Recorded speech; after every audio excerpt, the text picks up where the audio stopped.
Hello प्यारे छात्रों, previous classes में हम लोग ऑस्मोटिक प्रेशर हेडिंग देकर छोड़े थे। तो आज की क्लास में ऑस्मोटिक प्रेशर के बारे में पढ़ते हैं। The net movement of solvent molecule from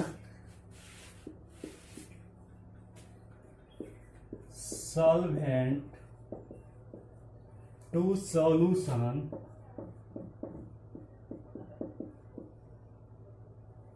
the net movement of solvent molecule from solvent to solution can be stopped, रोका जा सकता है, can be stopped by applying some extra pressure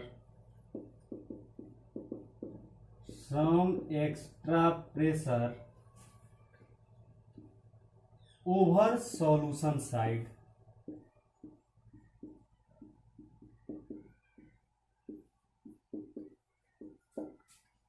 यानी कि सॉल्वेंट पार्टिकल के नेट मूवमेंट को अगर stop किया जाए, रोका जाए सॉल्यूशन साइड प्रेशर लगाकर, तो वह प्रेशर क्या कहलाएगा? ऑस्मोटिक प्रेशर कहलाएगा। इसको एक एग्जांपल से समझते हैं।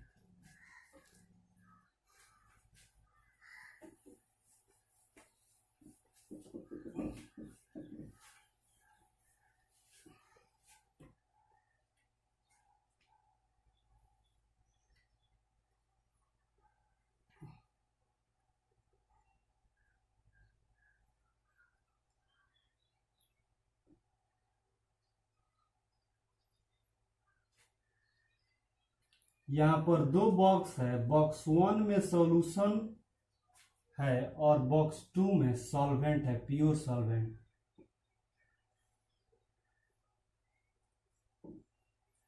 इसमें क्या है? सॉल्यूशन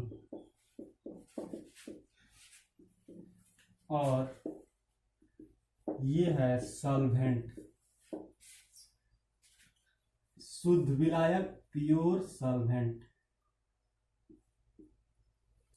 इन दोनों के बीच एक एसपीएम सेमी परमिएबल मेम्ब्रेन, जिसके बारे में आपको प्रीवियस वीडियो में बताया जा चुका है, ओस्मोसिस, वहां पर एसपीएम के बारे में बताया गया होगा। एसपीएम से ये दोनों बॉक्स अलग हो रहा है। हमने क्या देखा ओस्मोसिस में कि जो सॉल्वेंट होता था उसका मूवमेंट होता था सॉल्यूशन की ओर, lower concentration of solution to higher concentration of solution. तो यहां पर जो मेरा सॉल्वेंट है यह मूवमेंट करेगा सॉल्यूशन की ओर। जो रिजल्टेंट मूवमेंट होगा, नेट मूवमेंट होगा, वो सॉल्वेंट टू सॉल्यूशन साइड। अगर यहां पर एक पिस्टन लगा दिया जाए,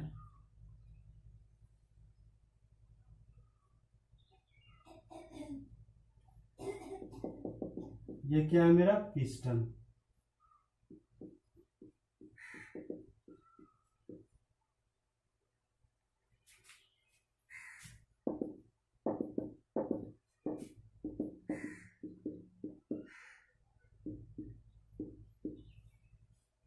यहां पर इतना ही प्रेशर को अप्लाई करना है कि सॉल्वेंट मॉलिक्यूल का मूवमेंट रुक जाए। वही प्रेशर क्या कहलाएगा? Osmotic pressure.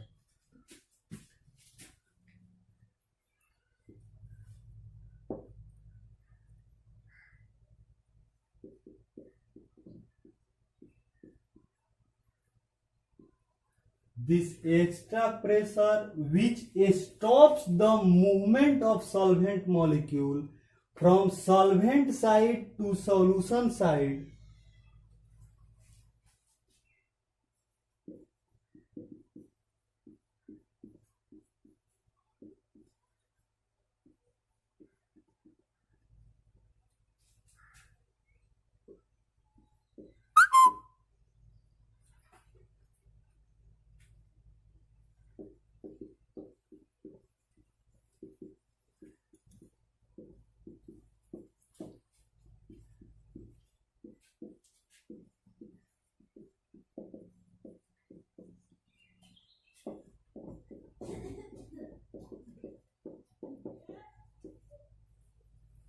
This extra pressure which stops, जो रोक दे the movement of solvent molecule from solvent side to solution side through a semipermeable membrane. या जो मूवमेंट होता है किसके थ्रू?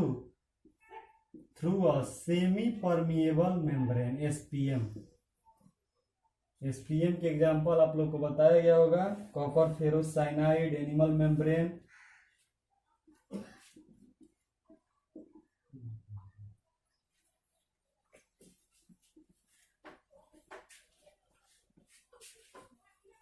यानी कि इस पर हमको इतना प्रेशर लगाना है जिससे solvent molecule solution side movement नहीं कर सके। वही जो प्रेशर होगा, एक्स्ट्रा प्रेशर, क्या कहलाएगा? ऑस्मोटिक प्रेशर कहलाएगा। अगर हम ज्यादा प्रेशर लगाते हैं तो उल्टा यानी कि रिवर्स ऑस्मोसिस होने लगेगा, जिसको कहते हैं आरओ। आरओ का आप लोग पानी जो पीते हैं वहां पर रिवर्स ऑस्मोसिस अप्लाई होता है। यानी कि अगर हम यहाँ पर जो पिस्टन पर इतना प्रेशर लगाएं जिससे सॉल्यूशन के जो सॉल्वेंट है यह मूवमेंट करने लगे प्योर सॉल्वेंट की तरफ, यह मेरा रिवर्स ऑस्मोसिस होगा, जिसे आरओ कहा जाता है। और आरओ की चर्चा आपको कोलिगेटिव प्रॉपर्टी जब पढ़ाएंगे तो वहां पर लास्ट कोलिगेटिव प्रॉपर्टी में डिटेल अध्ययन किया जाएगा। तो अभी हमने क्या देखा? ऑस्मोटिक प्रेशर के बारे में। इसको it is denoted by pi, pi से डिनोट करते हैं। और इसका जो फॉर्मूला होता है उसको कोलिगेटिव प्रॉपर्टी में हम लोग पढ़ेंगे। अब हम लोग को पढ़ना है कि types of solution based on osmotic pressure. Osmotic pressure के आधार पर सॉल्यूशन कितने प्रकार के होते हैं। तो नेक्स्ट हम लोग का क्लास आज का types of solution based on osmotic pressure. एक ये भी डिफिनेशन आप लिख सकते हैं, the extra pressure over solution side. Solution side इतना एक्स्ट्रा प्रेशर लगाइए, the extra pressure over solution side which stops the osmosis. इतना प्रेशर लगाइए कि जिससे ऑस्मोसिस की प्रक्रिया क्या हो? रुक जाए। Which stops the osmosis, that's pressure is called osmotic pressure.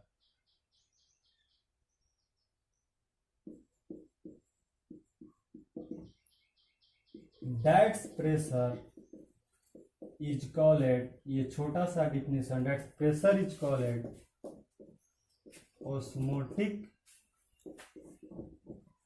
Pressure. अब हम लोग पढ़ेंगे types of solution based on osmotic pressure. Osmotic pressure के आधार पर 3 टाइप के सॉल्यूशन होता है, आइसोटोनिक सॉल्यूशन, हाइपरटोनिक सॉल्यूशन और hypotonic solution.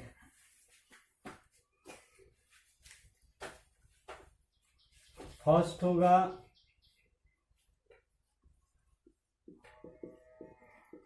Isotonic solution. Isotonic solution बहुत इंपॉर्टेंट टॉपिक है।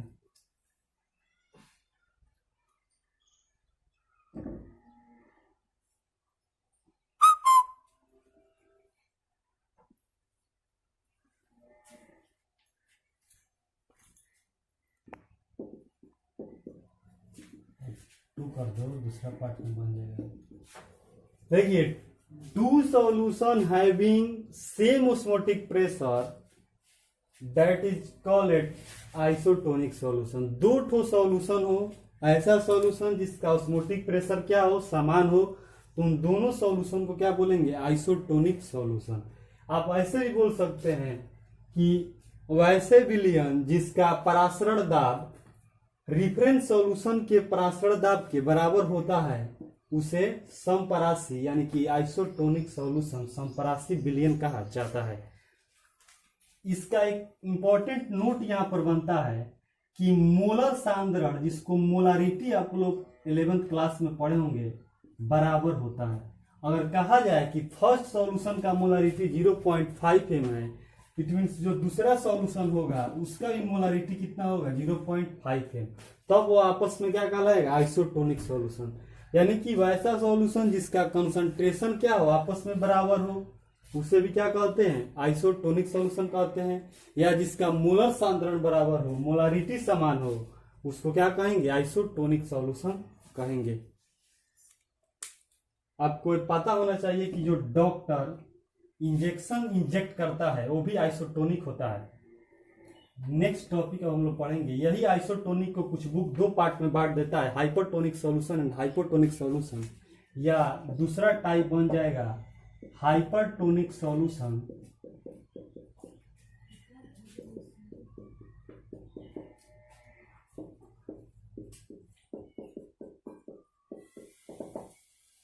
देखिए हाइपरटोनिक सॉल्यूशन, हाइपर नाम में क्या लगा बाबू, हाइपर, यानी कि हाइपर मीन्स हुआ ज्यादा, मोर, और टोनिक मीन्स कंसंट्रेशन, यानी कि वैसा सॉल्यूशन जिसका कंसंट्रेशन दूसरे सॉल्यूशन यानी कि जो रिफरेंस सॉल्यूशन है जिससे हम कंपैरिजन कर रहे हैं उसके तुलना में जिसका कंसंट्रेशन ज्यादा हो वह हाइपरटोनिक सॉल्यूशन होगा।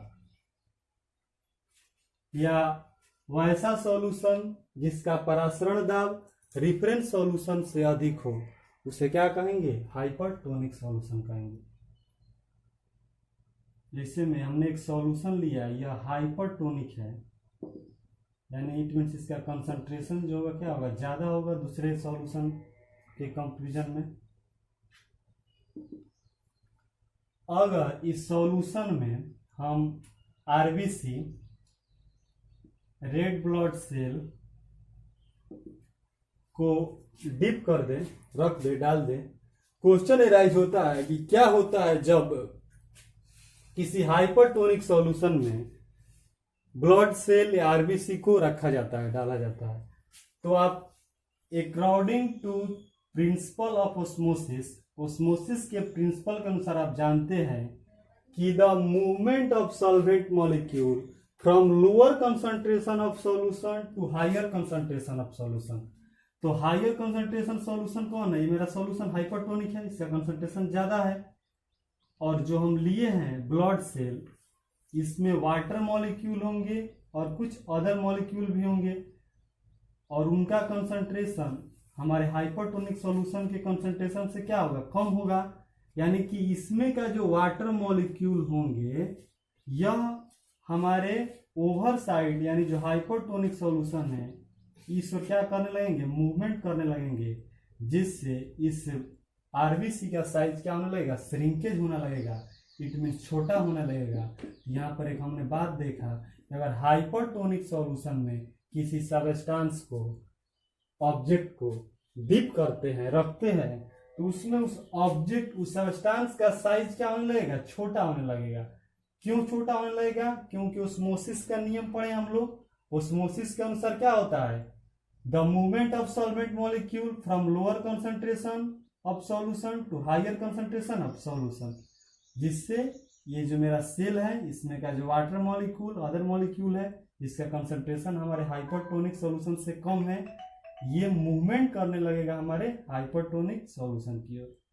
तो हमने देखा कि अगर हाइपरटोनिक सॉल्यूशन में किसी भी ऑब्जेक्ट को रखते हैं, डिप करते हैं, तो उसका साइज श्रिंकेज होने लगेगा। क्यों, अकॉर्डिंग टू ऑस्मोसिस। अब हम लोग जानेंगे बाबू हाइपोटोनिक सॉल्यूशन।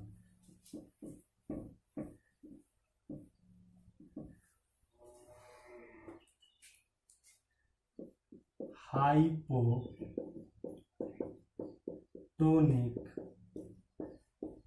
सॉल्यूशन,